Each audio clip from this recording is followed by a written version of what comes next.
pa po nun, the cooperative itself is not profit-oriented. Yan ibig sabihin ng profit-oriented. They are not focusing na kumita.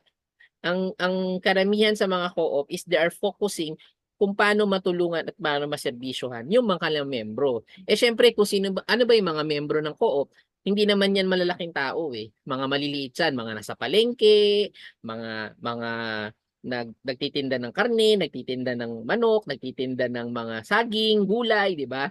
Which is yung mga taong yun, mga nasa micro or small entrepreneur pa lang. Yes, sir. Nandun lang sila sa, kumbaga, hindi hindi yung kayang magluwal ng ganong kalaking puhunan. Mm-mm. Oo.